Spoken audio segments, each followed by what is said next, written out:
when he taught a seminar called Venice and Greece.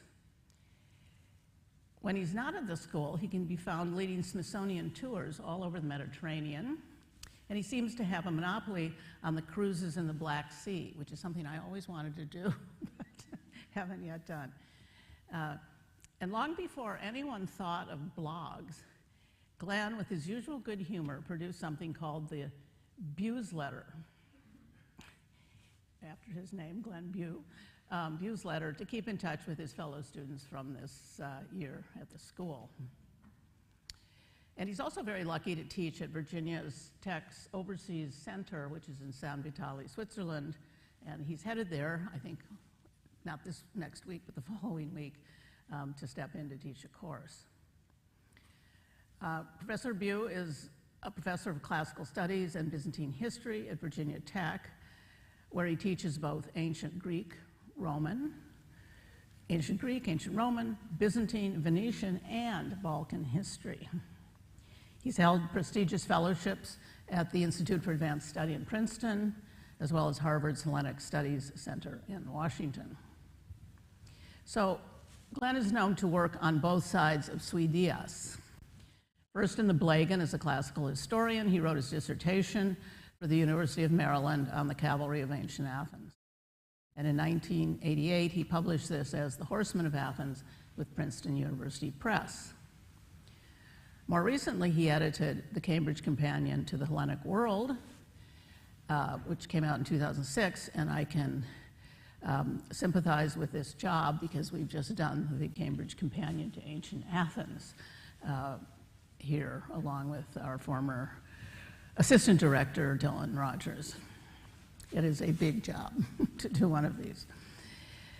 And then on this side of the street, at the Gennadian, he's researched Venetians, the presence of the Venetians in Greece, and edited the revised edition of Kevin Andrews' classic work, The Castles of the Morea, which was brought out again by Princeton in 2007.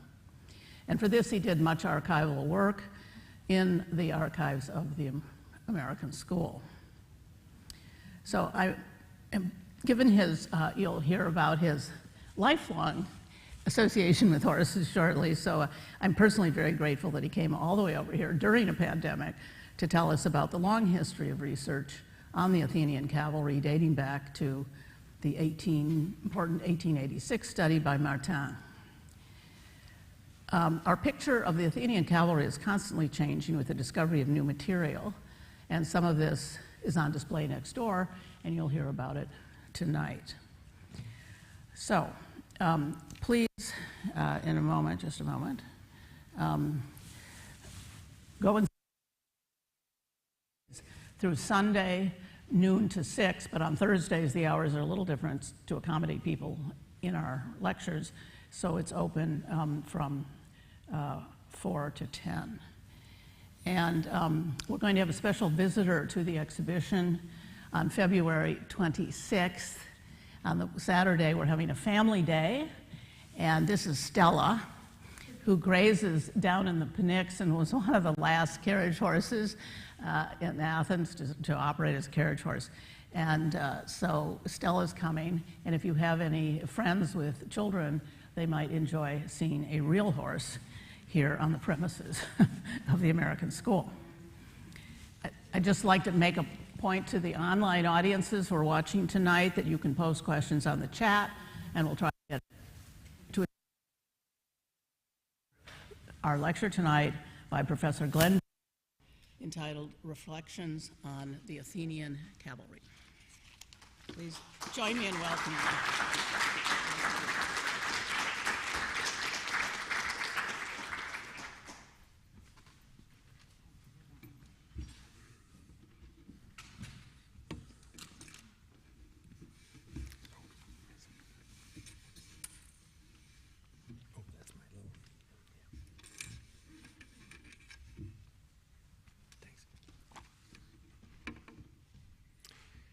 Thank you very much for that kind introduction.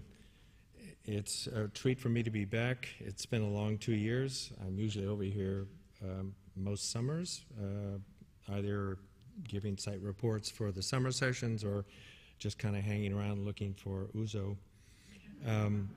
So it was great to seize the opportunity of coming back, and I appreciate the invitation. Everybody has been very kind to me. I'm sorry I'll miss the regular fellows who are off in Corinthia and the Argolid right now, but I have had a chance to meet the current associate members, and the staff has always been superb, and I want to thank particularly Simone, who stepped in at various points to help out, and Konstantinos, of course, for all of his technical work. I want to thank two people in particular. Jennifer, of course, the director of the American School and the prime mover behind the Elegant Hippos exhibition. It segues nicely on an exhibition of the Greek horse that took place at the Virginia Museum of Fine Arts in Richmond in 2018. And this is just a general shot of that exhibit, but it has all of the horsey things that you would like to have. So this is very nice to follow up on that. And so I thank Jennifer for the kind invitation to come. And I want to thank John Kemp, who is here today, the retiring director of the AGRA Excavations, whose support and encouragement over many years advanced my cavalry studies and led directly, and by his intervention, to the publication of an AGRA inscription on the cavalry prodromoi, a particular unit in the cavalry.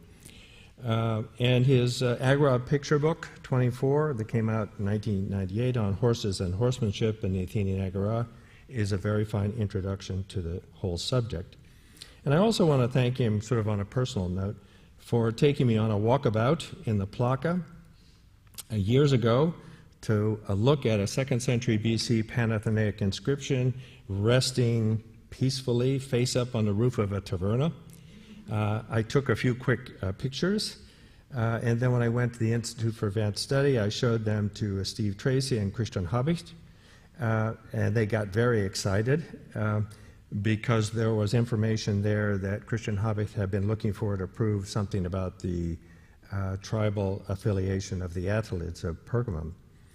So they immediately recognized the importance of the inscription. They took it and ran with it, and the results came out in Hesperia in 1991 on the new and old Panathenaic victor Lys. A tour de force, I must say, of scholarship from two of the most respected epigraphists of our era. Christian, unfortunately, is no longer with us. But I can say my fame is secure in a footnote of acknowledgement. So all I did was set it in motion. And sometimes that's all it takes. So I step back into I step forward into the 19th century to quote Charles Dickens in the opening lines of his 1859 novel, A Tale of Two Cities. It was the best of times, it was the worst of times. So it was in 1976 when I arrived in Athens to join the American School of Classical Studies regular year program as the Seymour Fellow. The multidisciplinary academic program and the people I met that year changed the trajectory of my graduate career, won me over to the field of material culture and epigraphy, and that informs every course I teach to this day. That is the impact of the American School, the best. So much for the best, but what about the worst? I had arrived in Athens with a plan to research a dissertation on ancient Greek embassies, and it wasn't going well. One evening over dinner in Loring Hall, I was seated opposite Mac Wallace, a young visiting professor from the University of Toronto, now sadly passed, 2008. One of the smartest and most charmingly quirky guys I have ever met, and I was lamenting to him my ongoing concerns about the progress of my dissertation, or lack thereof. He smiled in his way, and those many of you here know and remember him well. He smiled and responded without a hint of boast, "Well, Glenn, I can suggest 200 dissertation topics." And I thought, okay. What he really meant was 198 topics on coins, and then 2 others. And the 2 others were Greek funerary epitaphs and the Athenian Cavalry. So, I was toying with that 198 coin thing, but, he explained.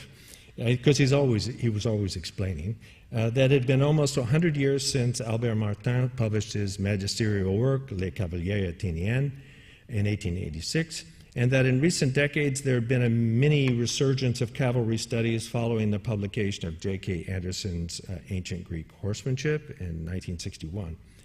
And then the German excavations in the ancient cemetery, the Kerameikos, and the American excavations in the Athenian Agora yielded many new inscriptions relating to the Athenian cavalry that would complement our canonical, well-worn Greek military historians Herodotus, Thucydides, and Xenophon, as well as that comic genius Aristophanes, particularly in his three plays, the Acharnians, the Knights, the Hippaeus, in other words, and the Clouds. There wasn't any road to Damascus conversion or a light bulb that appeared over my head. It was quiet recognition that a hippic topic made perfect sense. My family was all about horses. My Australian grandfather served in the Melbourne Light Horse Cavalry in the Second Boer War at the turn of the century. And as you can see in the picture that I have there, in the center is his enlistment registry in the Australian Army in the year of the Gallipoli campaign in 1915. And on it, you'll have to take my word for it, in writing it asks, have you served before? And he indicates that he had served in the light horse units in South Africa. And this would have been in 1902, 1903. His daughter, my mother, rode horses before she was 8 and showed them professionally as a teenager. So I had to get her in here, of course. And when my career Army father was stationed in Salzburg, Austria, and in Verona, Italy in the 1950s, she immediately enrolled my brother and myself in the local riding academies, and there I competed in dressage and learned how to jump. And there I am in my luster. On the left in Salzburg, and then on the right, on your right, that is me jumping, the second person. It's my brother ahead of me. When he was transferred to southern Arizona, after our tour of duty in Europe, my mother found a nearby ranch that rented horses, and we switched from English to Western-style saddles and bareback. And when my father was stationed at Fort Sam Houston in San Antonio, Texas, my mother bought a horse, of course, or several horses, and regularly rode out of the old U.S. cavalry stables on Fort Sam Houston. When she passed away in 2016 at age 96, my brother and I took some of her ashes back to Melbourne to spread in the Royal Botanic Gardens, where in April 1942, my Oklahoman father met my Aussie mother at the riding stables that no longer exist, by the way, and a few short months later became one of the very first Australian war brides in World War II. Yes, it would seem to be more than mere chance that led to my choice of cavalry studies, as opposed to the numismatic topics. Okay. So today what I'd like to do is talk about certain aspects of reflections on the cavalry. Some of it, this material will be very familiar. I'm trying to keep it sort of general enough, but with some specifics. If we talk about Athens in the Archaic period, the evidence of vase paintings in the 6th century BC seemed to confirm that most of the depictions of horsemen belonged to the category of mounted hoplites. In other words, elite warriors who rode their horses to the battlefield, dismounted, and fought on foot with the infantry. This style of fighting was reminiscent of the use of chariots as vehicles of transport to and from the battlefield, as described in the Iliad. There are depictions of young men engaged in battle while mounted, but many of these may very well be squires of the mounted hoplites. The fact that the reforms of Solon in the early 6th century labeled the second highest census class in Athens as Hippaeus need only mean that raising horses, hypotrophia, requires significant wealth and not necessarily an expectation of active cavalry service. After all, the 300-man personal guard of the Spartan kings were also called Hippaeus, and they didn't ride horses, or if they did very early on. Thucydides tells us explicitly that the Spartans did not create a true cavalry force until the Peloponnesian War, and 7 years into that war in 424. That said, however, it is not unlikely that there were true cavalrymen in the 6th century, in 6th century Athens, but their modest numbers, perhaps less than 100, could be 96 or something, made their usefulness in actual battle minimal, or if not negligible. This is confirmed by our principal account of the great wars, the great Persian wars at the Battle of Marathon in 490 BC, and the real marathon run, not the silly thing they do at 26 miles, 385 yards. Herodotus reports that the Persians were dumbstruck by the sight of the advancing Athenians, who were marching swiftly against them, dumbstruck at the sight that they were unsupported by cavalry, ute hippu, or bowmen. I don't believe this passage can be interpreted as anything other than Athens fielded no cavalry at Marathon. That there may have been some horsemen present as messengers or scouts, or having brought elite soldiers to the field is quite possible, but they cannot have played an active role, an important role in the battle itself. The battle was a hoplite victory. The lack of Athenian cavalry will continue through the Persian wars, I believe. However, when we reach what I call Cavalry of Empire, at least that's what I called a chapter, I have argued elsewhere that Athens did not create a legitimate cavalry force until the mid-5th century BC. The historical context is the transformation of the Delian League, which had been intended as a mutually defensive alliance formed after the Persian Wars, into the Athenian Empire by the mid-century. I believe that the origins of the cavalry rest in the events of Athenian expansion into mainland Greece against the Boeotians and the Spartans at Tanagra and in Nafeta in 458, 457. According to Thucydides and also Diodorus Siculus, at the Battle of Tanagra, 458-7, the Thessalian allies of Athens and the most respected cavalry power in Greece deserted to the Spartans. Worse, they deserted in the thick of battle. I suggest that this untimely defection and probably the remembrance of the skill of Persian mounted troops in the Persian Wars persuaded the Athenians that they needed a homegrown cavalry arm. And Xenophon, in his treatise on the cavalry commander, Hipparcheion, acknowledges the danger of having a formidable cavalry enemy on its borders, meaning the Boeotians, and the impact of their cavalry support for the Spartan invasions of Attica in the first 10 years of the Peloponnesian War, or at least part of the 10 years. There is good evidence that the first cavalry corps of the Athenians numbered, first of all, 300 men. There was some dispute about the value of Andocides' report of this until they found a dedication on the Acropolis by the Hippaeis, by the cavalry, that listed 3 hipparchs. And Andocides had indicated that there were 300 horsemen. That was later expanded to 1,000. The Andocides passage is problematic. Maybe he's problematic. But the inscription clearly records the names of 3 hipparchs, Lacedaemonios, Xenophon, and Pronapes. An attractive suggestion is that they each commanded a force of 100 troopers. The inscription is usually dated in the period 457 to 445, and not much more narrowly than that.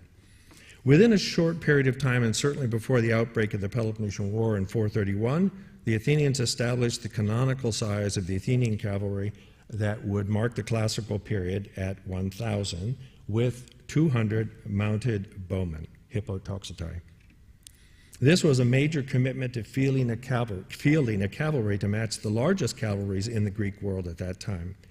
The most dramatic affirmation of this importance, of this imperial-style cavalry, can be found on the Panathenaic frieze on the Parthenon.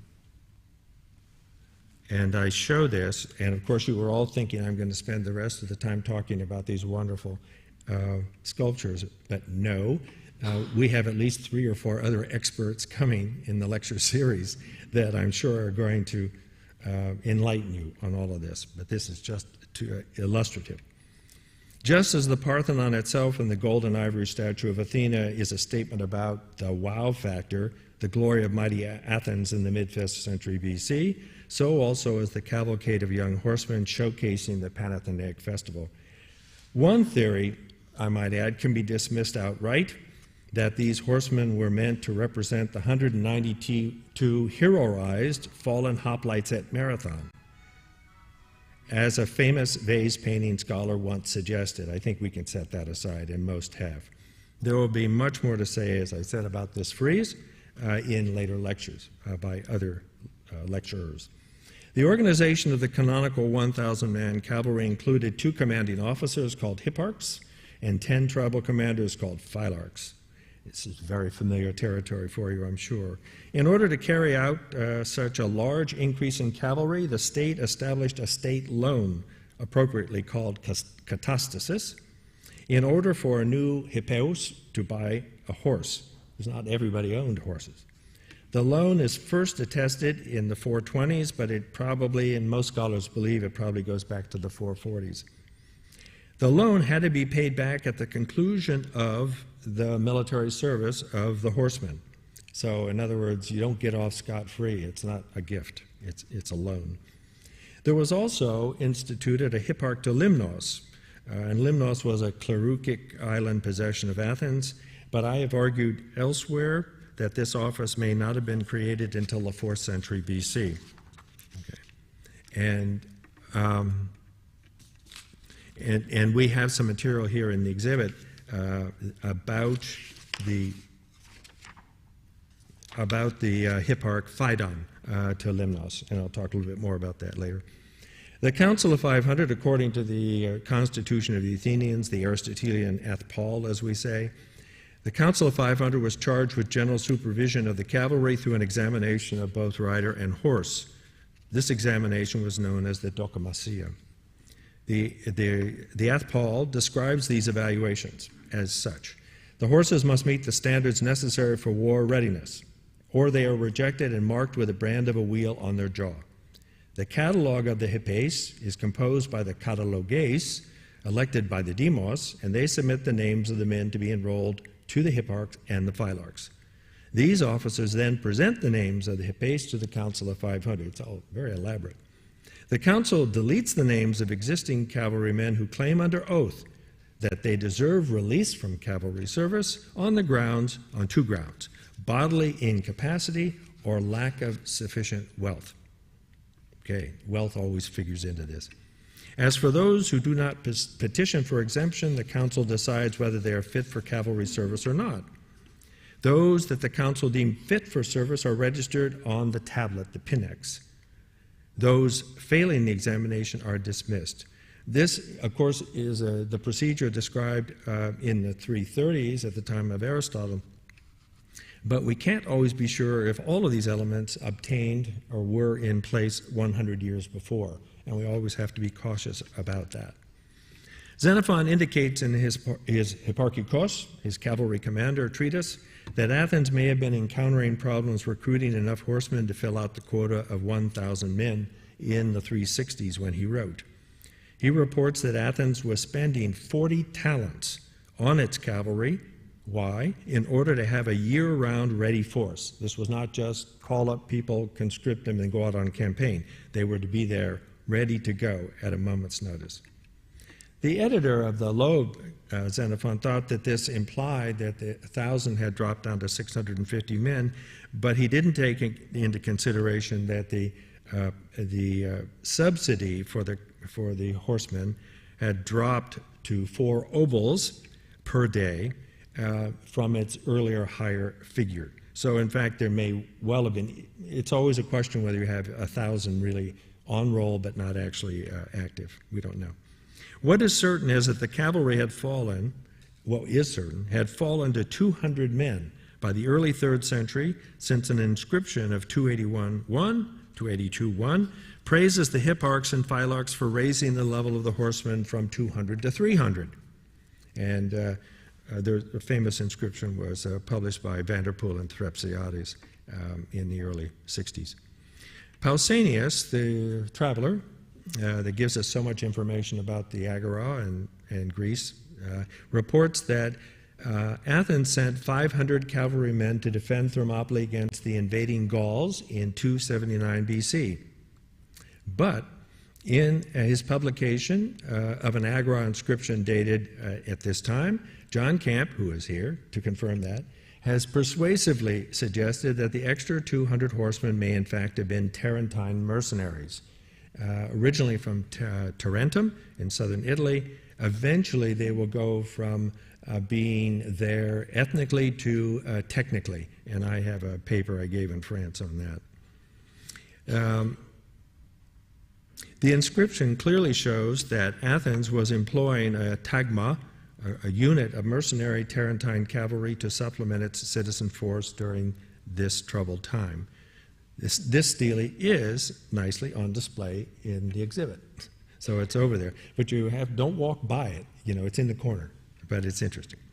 By the 2nd century BC, the Athenians had created a distinct corps of Tarentines, or rather horsemen fighting in the Tarentine style, because they're certainly not from Tarentum, commanded by a Tarentinarch, all of whom were Athenian citizens. There's no question about their citizenship in this case. It's in the 360s, Xenophon was already advising the Athenians to hire 200 mercenary cavalrymen as a recruiting strategy to make up for the deficit in the 1,000-man force and to encourage others to join. It is more than likely that the Athenian cavalry never rose above 300 troopers for the rest of Hellenistic history. At least there's no evidence that it did. And the 500, I think, was just to deal with the Gallic invasion. The Cavalry of Empire was a thing of the past, I think, by the 3rd and 2nd centuries BC. By no later than the middle of the 4th century BC, Athens had introduced an administrative procedure to place a market value on the cavalry horses, the war horses. This will come to be known as the timises and figure in the annual inspections, a different type of docomasia of the cavalry horses. And this brings us to some of our most exciting new evidence that got us all going. In 1965, 574 inscribed lead tablets were recovered by German archaeologists from a well in the courtyard of the Dippolon Gate in the Kerameikos. These 3rd century BC documents were studied by Karen Braun of the German Archaeological Institute and published a very massive publication in 1970. 4 years later, thereabouts, after the Kerameikos find, another cache of lead tablets, 26 from the mid-4th century and 85 from the 3rd, which also duplicated some of the Kerameikos, were recovered from a well in the northwest quadrant of the Agora and published in Hesperia in 1977 by Jack Kroll.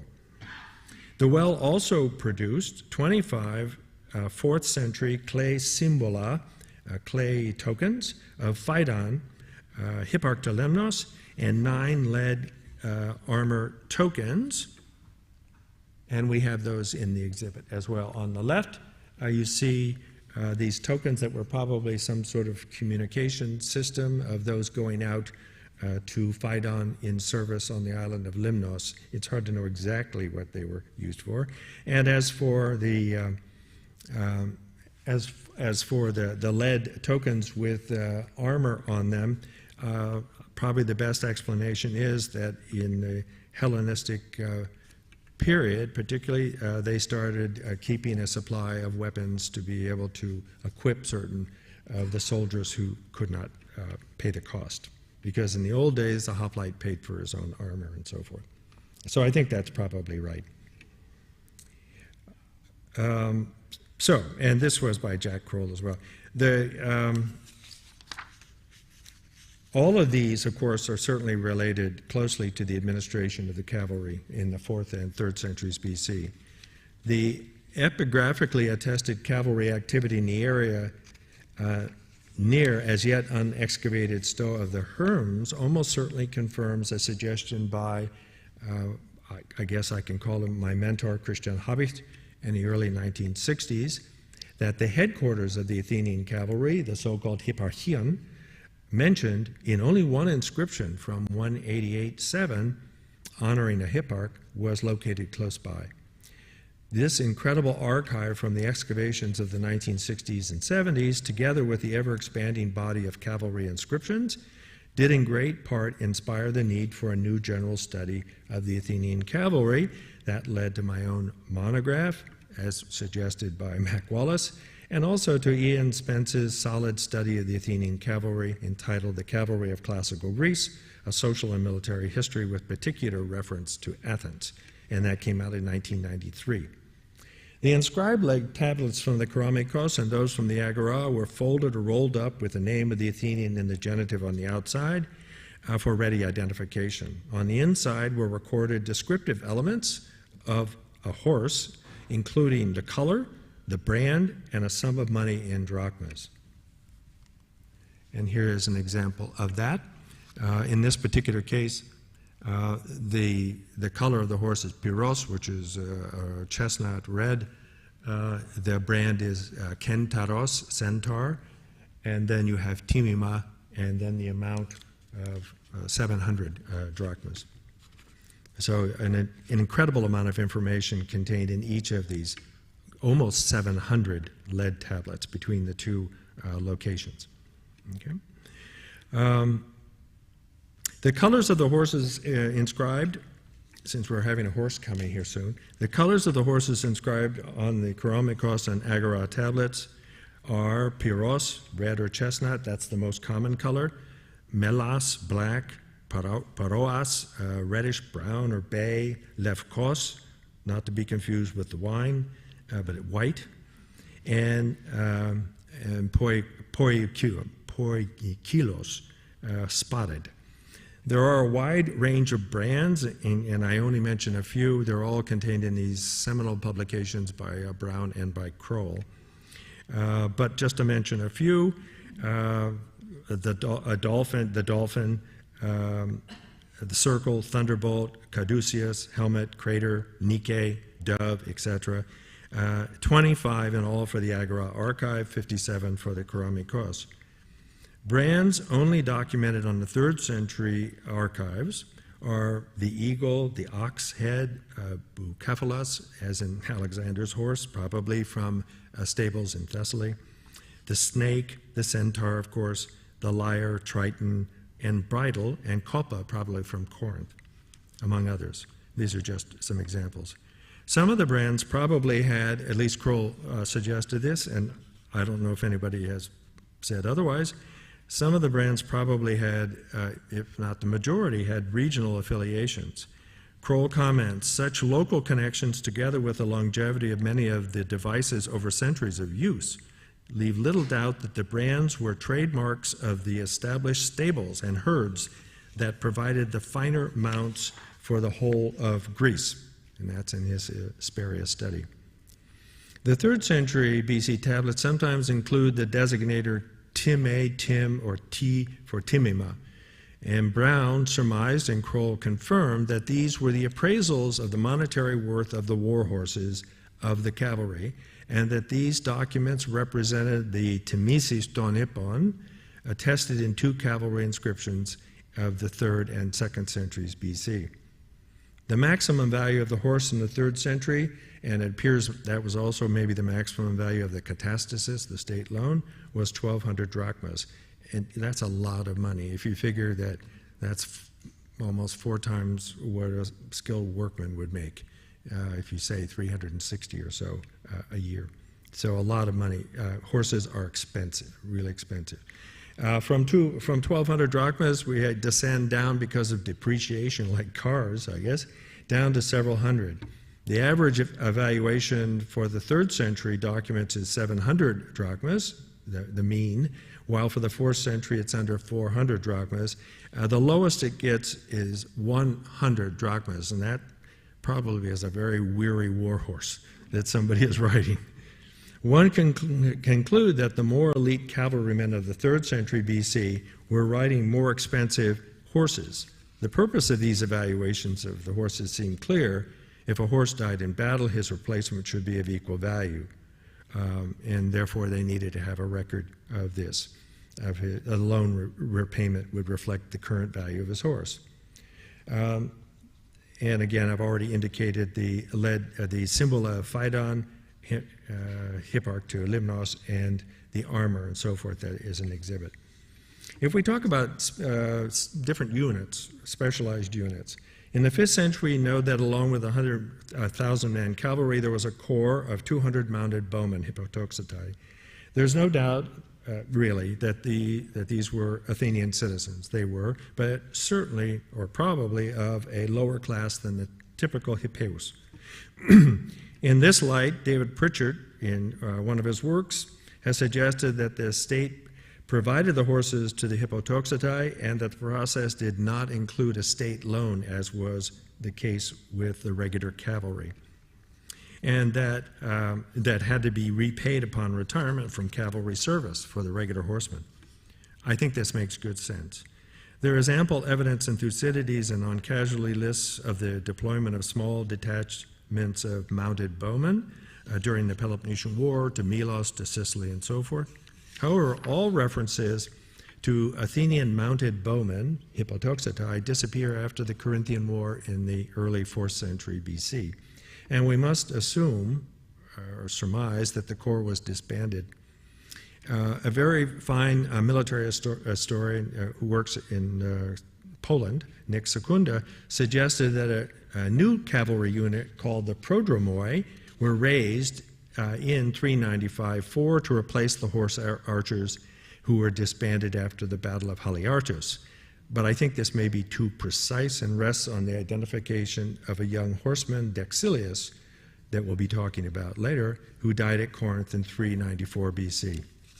There's no proof that he was a prodromos, so you have to just decide that that is a theory. Our earliest secure reference to the prodromoi is Xenophon's Hipparcheion, where he urges the hipparch to arm his prodromoi as well as possible and train them well in the use of the javelin. When we read the key account of the docomacy of cavalrymen in the Ath Paul, the only reference is to the prodromoi, translated as mounted skirmishers.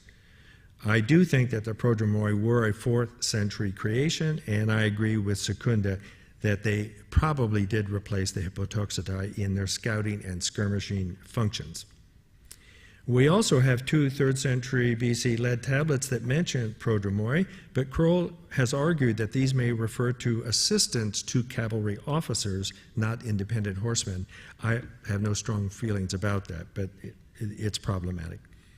In 1998, I published an inscription from the Agora, which John Camp made possible for me, wherein I restored the movers of the decree on behalf of 2 cavalry secretaries, grammates, as prodromoi. And as far as I'm aware, this is the only epigraphical attestation. And this is the inscription. And in the red on the right, there are the letters of what I restored as prodromoi in that. And they are mentioned later in the text as well. They praise, these prodromoi praise the grammates for their diligent care with respect to the distribution of grain, sitos, to the hippes and to the prodromoi. There is no secure date for the inscription, but the letter forms are consistent with the last decades of the 4th and early 3rd centuries BC. And shortly thereafter, or right around the same time, in 282, we have the epigraphical evidence that I mentioned before of a tagma of Tarentine cavalry employed as mercenaries in association with the Athenian cavalry. By the 2nd century BC, as I noted, Athens had created a corps of Tarentines and a commander, a Tarentinarch, in emulation of the value, I suspect, of these mercenaries. Perhaps then, I would say, the creation of this specialized corps of light-armed horsemen, because the Tarentines were always sort of light-armed, or at least one branch of the Tarentine horsemen, fighting in the Tarentine style, was inspired by the earlier military effectiveness of the mercenaries and the need to assume the duties of the prodromoi. Although very speculative, I like a progression somehow of hippotoxotai to prodromoi to Tarentines from the 5th to the 2nd century BC, but I throw that out just as speculative. If we think about the Athenian cavalry in war, and we're certainly not going to detail all of their activities, but I can tell you, or at least Thucydides confirms this, they performed well in the Peloponnesian War. They were an integral part of Pericles' strategy to withdraw behind the walls when the Spartans invaded Attica every year, and they would send the fleet out to harass the coast of Laconia. and not engage the Spartans in a set battle that they would have likely lost. Instead, the cavalry was sent out to harass the Spartan army on the march, neutralize their Boeotian cavalry allies, and attack the Megarid when the Spartans withdrew. These actions were further complicated by the plague in the early years of the war, and Thucydides does report that the cavalry losses to the plague numbered 300, and that's almost a third of the the total 1,000-man fighting force.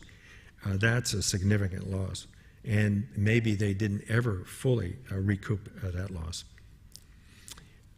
When the Spartans established a permanent garrison at Decelea in 414 during the disastrous Sicilian expedition on the part of the Athenians, the cavalry was repeatedly engaged in movements, parrying movements, and trying to stop the slaves at the silver mines at Lavrion from defecting to the enemy. Furthermore, Spence has argued that the effective strength of the corps had dropped to approximately 650 in an article in ZPE before his book came out, but he repeated it. I had some communication with him about that.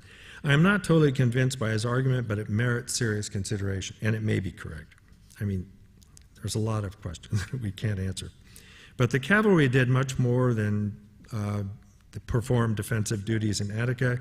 They were dispatched to far-off battlefields in Boeotia, northern Aegean, and to Sicily on military campaigns. But the Athenians were careful not to commit more than 300 horsemen ordinarily to these distant battlefields, because to lose them, as what happened in Sicily, would have devastating effects. To Sicily, they sent 30 mounted bowmen and 250 horsemen with their attack, but without their horses, because they had been promised horses would be found there, and also allies would be found there. None of that was true. Very few returned to their homeland. The disaster at Sicily would not be repeated. Other disasters would come, but not that. During the excavation of the Paleologus shaft of the Athens metro near the Larissa railway station, a stele was found in 1995 depicting a battle relief of Athenian cavalry fighting infantry. I wish I had a photo, but they're very shy about giving out photos, and the only ones I have are very blanched out and blurry. I did go down to the Goulandris when it was on display down there, but it was pretty obvious they weren't going to let me take pictures of it.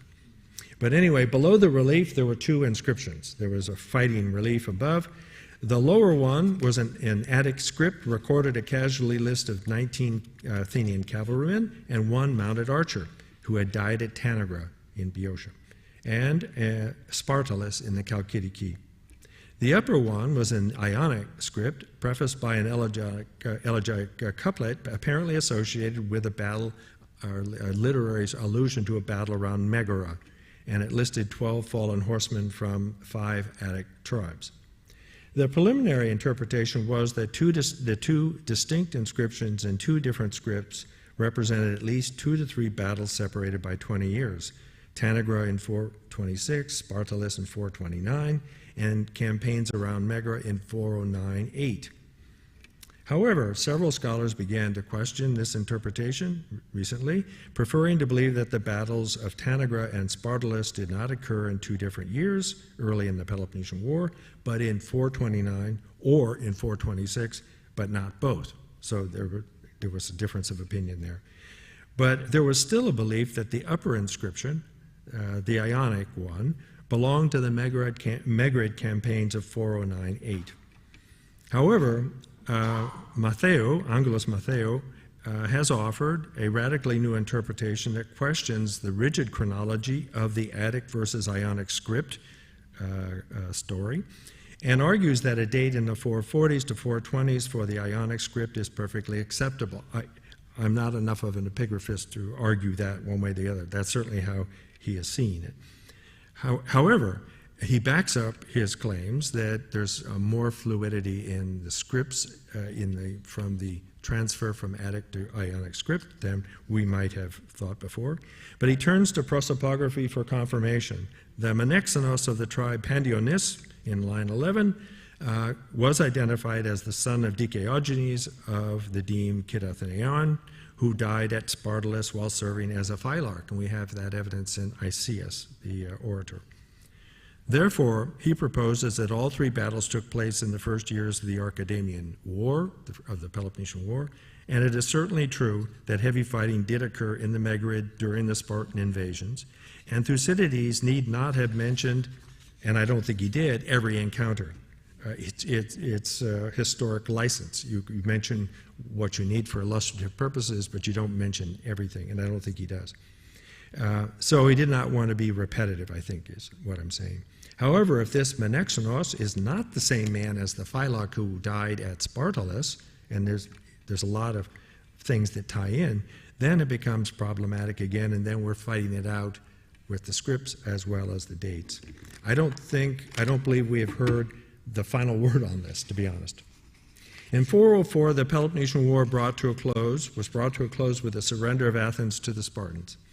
The presence of a Spartan garrison in Attica allowed 30 aristocrats, popularly known now today as 30 tyrants, to seize control of Athens and abolish the democracy. The most steadfast defenders of the 30 tyrants were, sad to say, from my perspective, the Athenian Cavalry, who by social class and political persuasion blamed the democracy for the loss of empire and on general principles. Aristophanes' early plays, the Acharnians, the Hippaeus, the Night, and the Clouds, leave little doubt that the image of long-haired, youthful, aristocratic, and conservative Hippaeus was not a trope. For Aristophanes and Thucydides, Cleon, the object of scorn by both writers, was merely a populace who pandered to the whims of the demos. Having made their choice in 404 to support the tyrants, the cavalry had to live with the consequences when the democracy was restored in 403. Hatred for the cavalry was palpable, and it should come as no surprise that when the Spartans requested 300 cavalrymen to assist in their campaigns against the Persians in Asia Minor in 400-399, that the Athenians dispatched some of them, it doesn't say all of them, some of them who had served under the 30, quote, thinking it would be a benefit to the democracy if these cavalrymen went abroad and died there. So yeah, you can feel the intensity of that hate. There is no further mention of these 300 Athenian horsemen in terms of what happened to them. In the Lycianic oration in defense of Mentitheus, we learn that at his docomasia for admission to the Council of 500, Mentitheus was charged with having served as a cavalryman under the 30. This was a charge. The accuser claimed that his name was on the cavalry list, the Pinax, or the Sandion, for that year.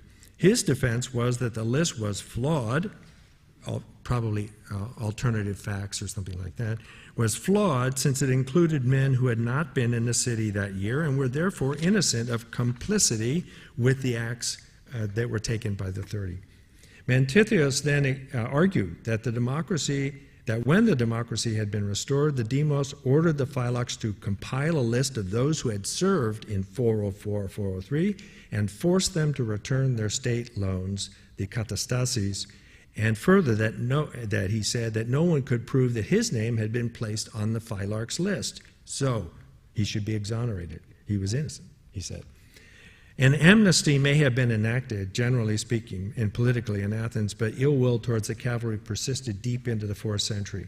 The legacy of the year of the 30 tyrants plays out in the short but glorious career of Dexilios, a young horseman who fell in the Corinthian War in 394 BC.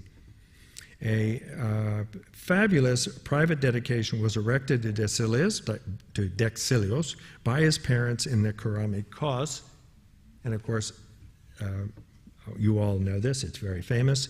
On the left is the monument in the museum. It was in the Kerameikos Museum, and then they have a copy on the outside. It depicts a rearing horse poised in the act of hurling a javelin at a fallen enemy hoplite. Below the relief is an inscription which reads, Dexilios, son of Lysanias of the deme Thorikos, was born in the archonship of Tysander and died in the archonship of Eubulides of Corinth, at Corinth, one of 5 horsemen. And this inscription has been well known. Dexilius is also listed on a public monument of those who died at Corinth, and that's now in the National Museum. and here it is here. And if you look on the large shot on the left, in that red, Dexilius, you probably can't see it, but it's there. Dexilius is actually there listed, along with the other horsemen who died in those battles. Scholars have commented on the fact that the inscription on the grave monument records the birth and death dates of Dexilius, information exceptional in Attic epitaphs. What would have prompted his parents to include biographical information that Dexilius was born in 414-3 and died in 394-3? Well, in 1975, and he may not have been the first one to suggest that, but at least to me, Colin Edmondson, a former beloved Mellon professor of classical studies here, offered an ingenious answer. Dexilius's parents wanted to announce publicly to any Athenian walking through the cemetery that their son, only 20 years old, had not only died bravely for the democracy and cavalry service, but that he had been too young, much too young, to have been a member of the hated cavalry in the year of the 30 tyrants. No disgrace here, parental pride. So if we're moved from war to something more playful, I guess, the Athenian cavalry figures prominently in a number of festivals, and particularly there's a rise, a surge of cavalry activity in the Hellenistic period, and particularly in the 2nd century BC. These festivals include the Panathenaea, the Thessia, the Olympia, not to be confused with the Olympic Games, and the Pythias, which was a grand procession to Delphi in the 2nd century BC and into the 1st century BC, by a cavalry escort that competed in certain events, like the double-distance race for war horses, with or without armor, for both Phylarchs and Hippaeus. The winners show up on the walls of the treasury of the Athenians at Delphi, and number of studies on that. The Thessia was expanded significantly after 168 BC, with numerous events for cavalry officers, the Hippaeus, and they recently incorporated Tarentines and its commanders, the Tarentinarchs. There was an upsurge of quasi-military events in these festivals. And the Hipparch de Lemnos reappears after 168, although now subordinate to the Strategos, to Limnos, but he's there again. One of the most spectator-pleasing events for which we have ample documentation is the Anthipasia, that appears in the Panathenaea and the Olympia. Because the event required wide spaces for cavalry maneuvers, it took place in the Hippodrome.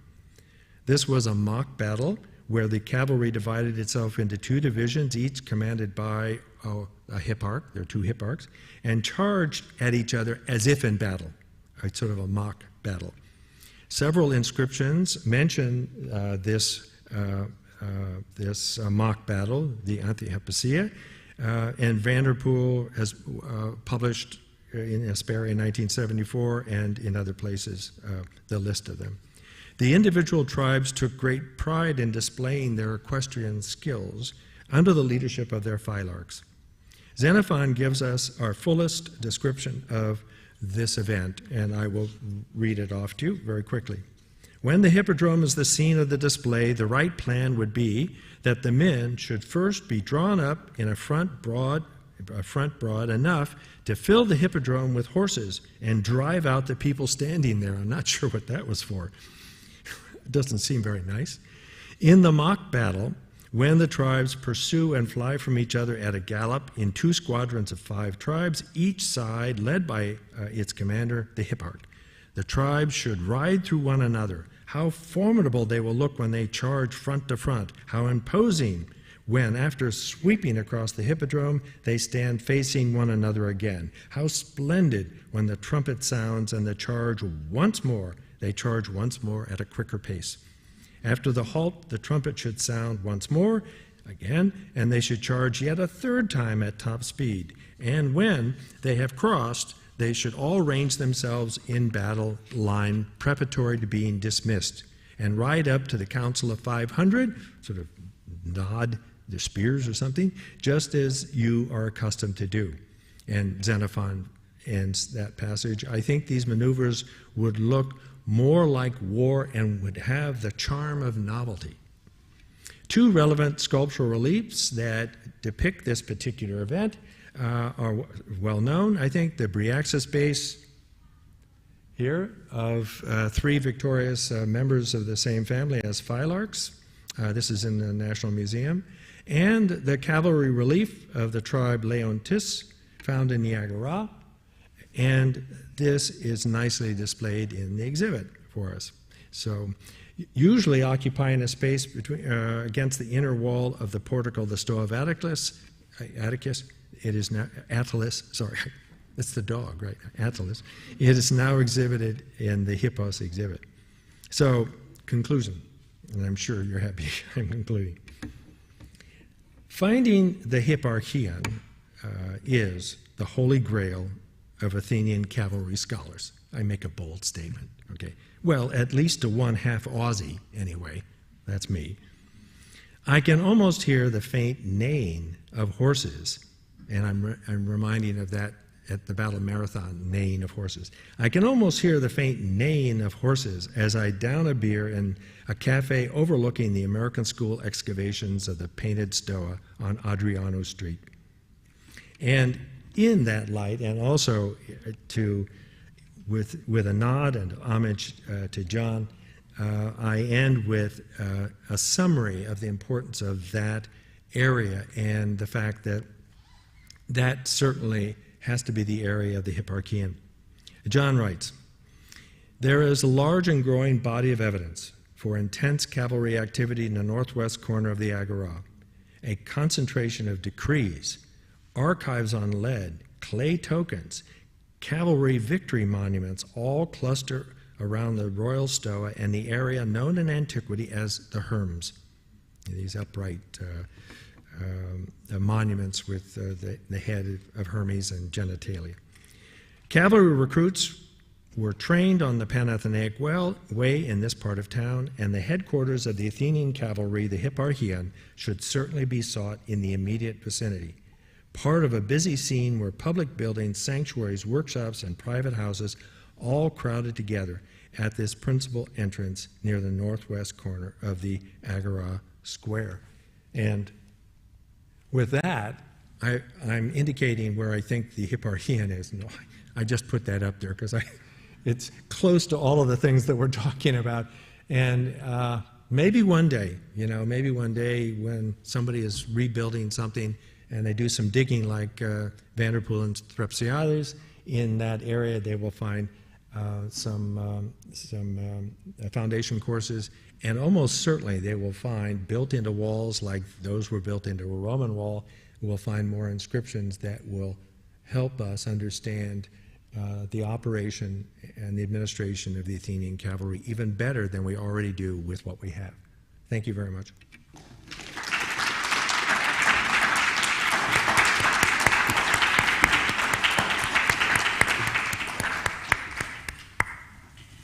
Thank you very much. And that was a wonderful overview of all the evidence we have, new and old, for the cavalry, the Athenian cavalry. The Hipparcheion may be the Holy Grail, but for me it's the Hippodrome, which we'll never find because I guess archaeologically it won't be very evident since it's just an open field. But anyway, yeah. From my research, I realized that we've never found a hippodrome except for the University of Arizona's excavations on Mount Lycaon, where they have one. But someday we'll learn more about the actual hippodrome. So, do we have questions from the audience?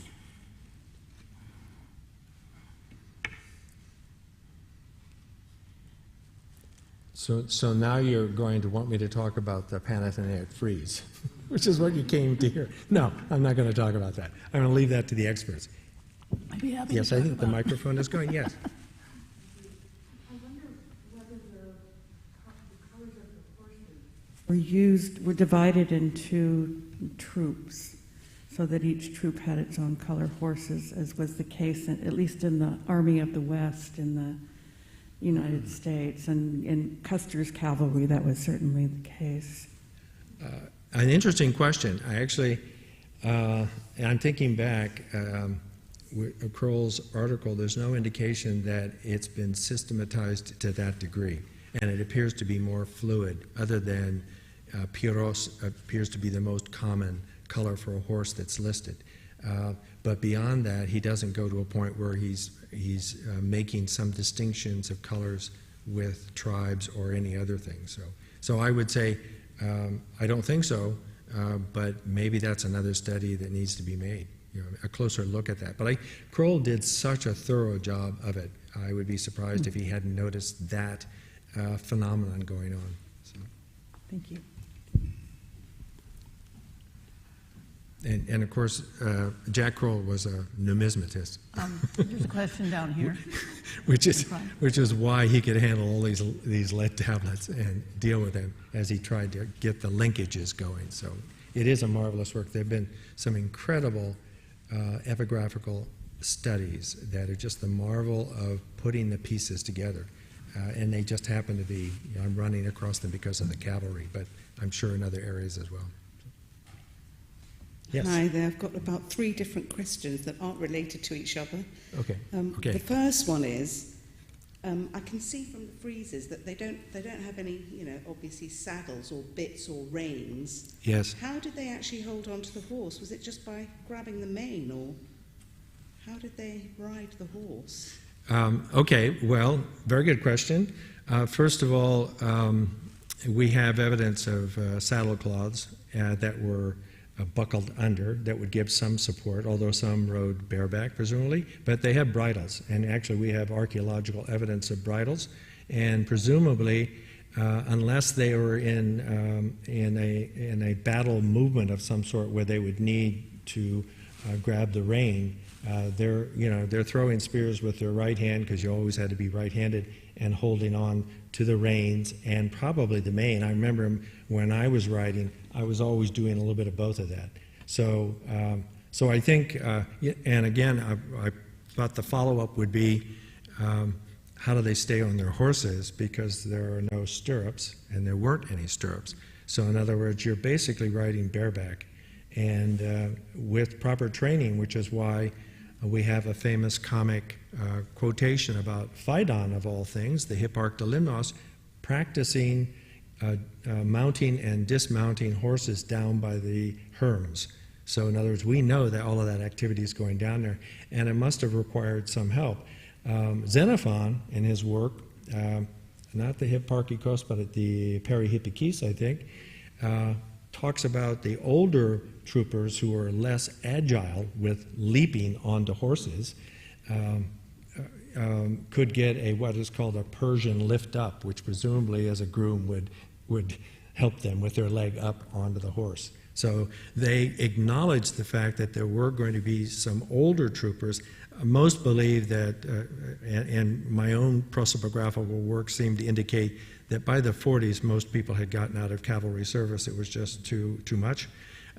So at that point, maybe their bones are getting a little old and their muscles a little sore, and they would call upon a groom to help them get up on their horse.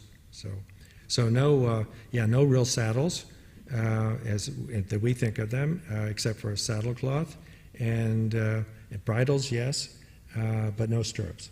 So and you had to fight. You had to be able to fight off of a horse while being mounted on a horse, which does take quite a bit of skill. And there was another question, I think.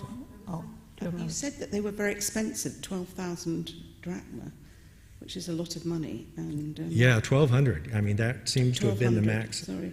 Yeah. Who actually bred and sold the horses, and why didn't the state do it themselves? Okay. The question was, why didn't the state have, like in the American Civil War, they had a quartermaster which was in charge of the remounts, and they brought in hundreds of thousands of horses from the west through staging areas.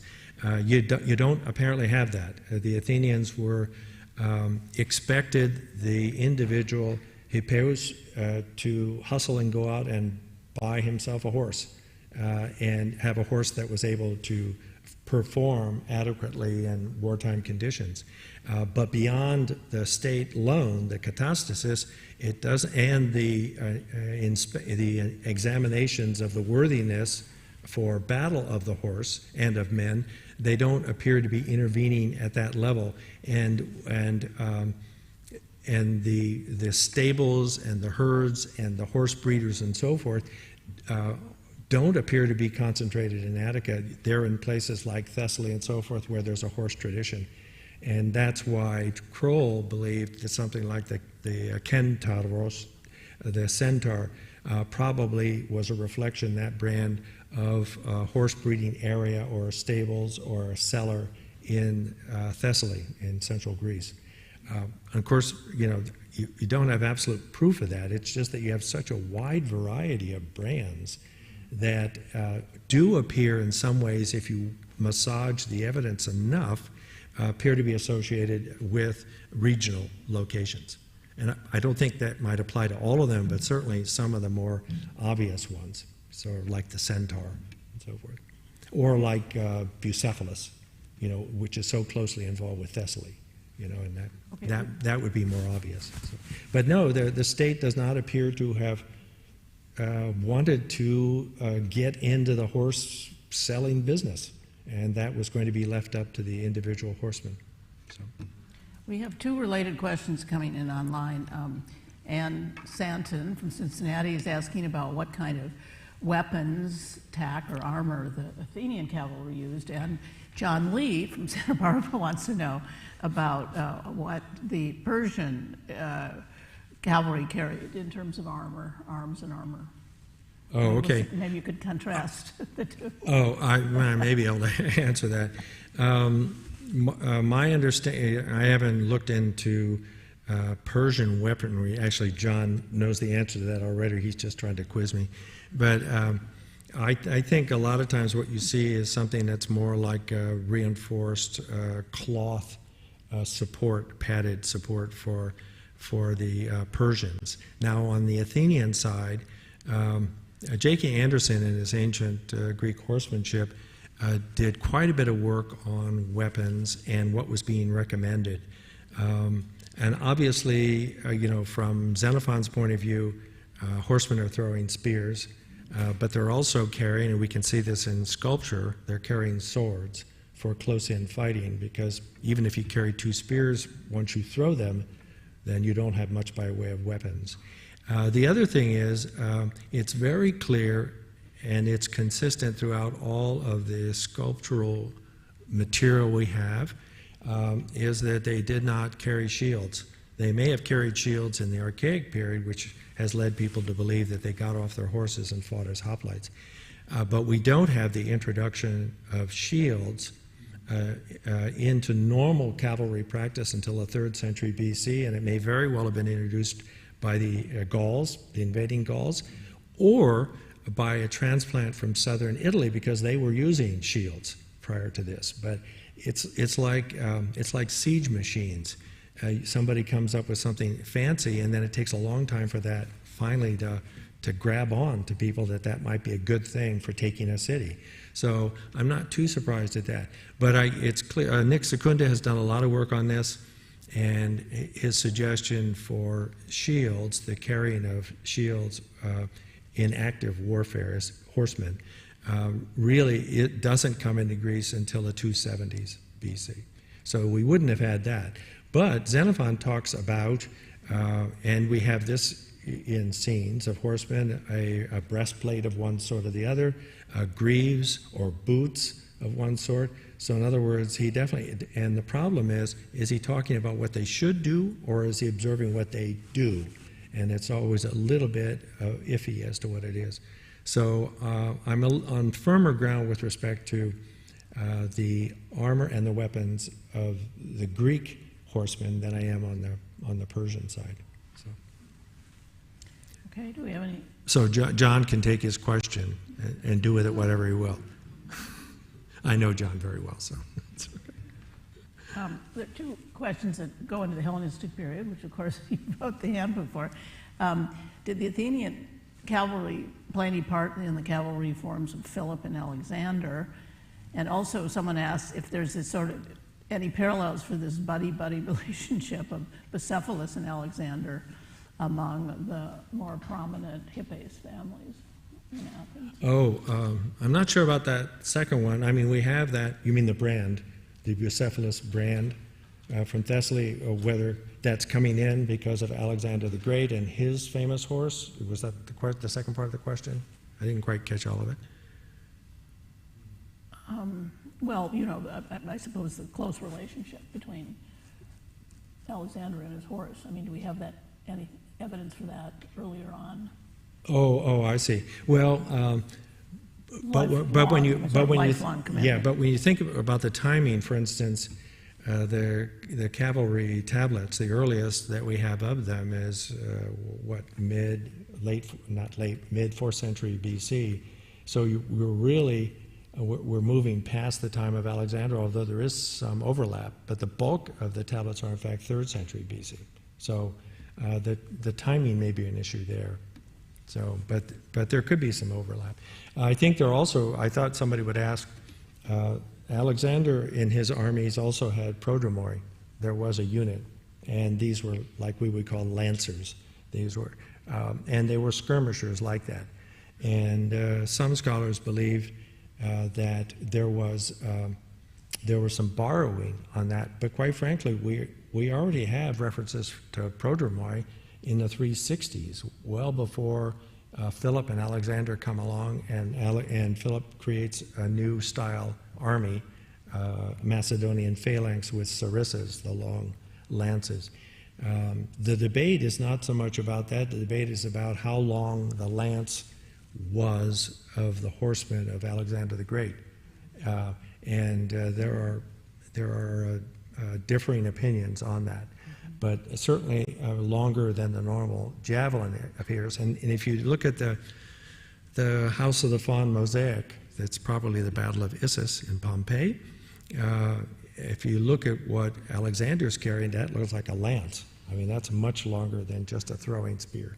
So that may be a thrusting spear, as lancers throughout the ages have had. So that's about all I can say about that. I think, this close relationship between owner and horse is evidence in vase painting, and in literature too, where we have names of horses. We have more names of horses than any other animal, in ancient Greece.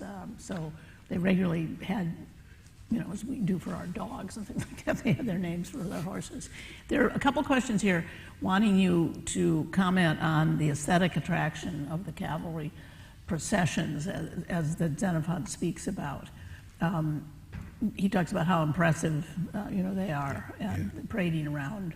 So, that's a very good question. Yes, it was a spectacle, and there was clearly an aesthetic value to a cavalcade, and I think we see it obviously in the Panathenic frieze and the Parthenon, but we see it in the other cavalry displays. We see it in the sculptural reliefs, and Xenophon specifically says there is nothing more beautiful than a prancing horse and so forth. There's a line in the Hipparcheion, I think, or the Perihippikis, one of the two treatises, where he does talk about the aesthetic beauty of the horse in motion, in action. Whether it's for war or whether it's for games of one sort or the other. So yes, the answer would be yes to that, absolutely. Okay. And Xenophon was a horseman himself. There's no question about that. And he may very well have been a horseman under the 30 tyrants, and one of the reasons why he ended by going off with Cyrus the Younger in his campaigns. So, and he also ended up for a good portion of his career in the Peloponnese and not in Athens before he came back. So, Xenophon, saw a lot, and he may have been part of a lot that he chooses not to talk about too closely. And by the mid 4th century BC, I think we begin, the people who were really mad, intensely mad at the cavalry because of what happened in 404, 403 are now pretty much all gone. I mean, they're not there any longer. It's a new generation, so. Yeah. Okay, we might have time for one final question, which is coming in. This may be not a fair question for you, but But do the descriptions of the cavalry battles in Euripides and the Suppliants and Sophocles, Oedipus, and Colonus provide any information of historic value for the Athenian cavalry in action?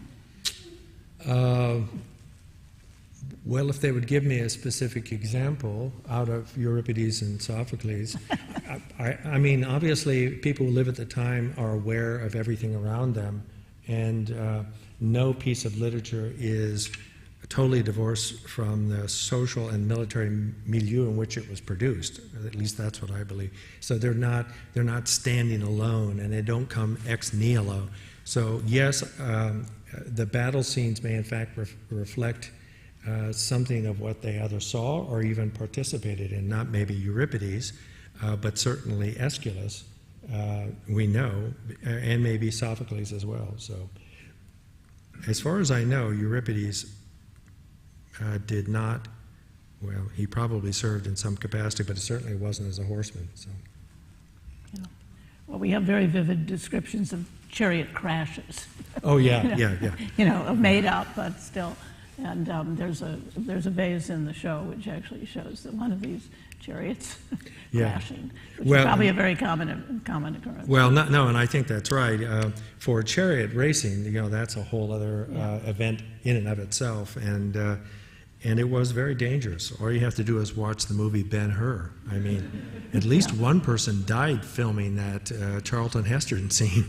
So in other words, racing teams of horses around in close spaces is not what you would want to do.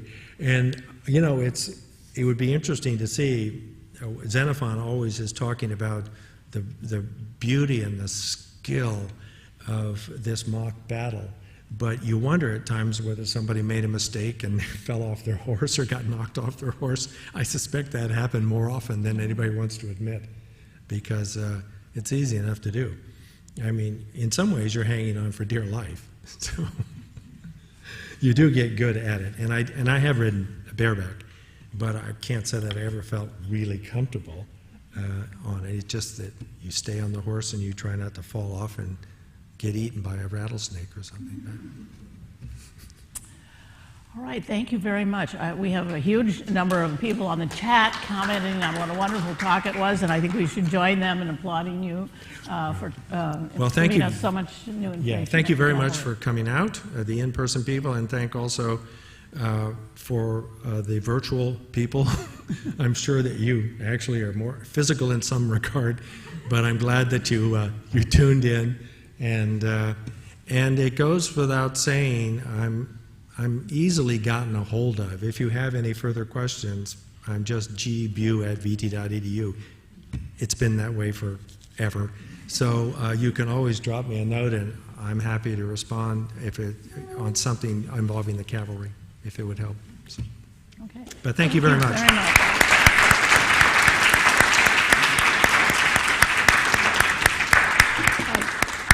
You're all welcome to our reception downstairs.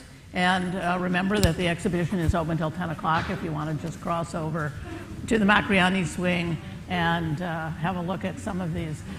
You can read the cavalry inscription for yourself, except it's very worn. Okay.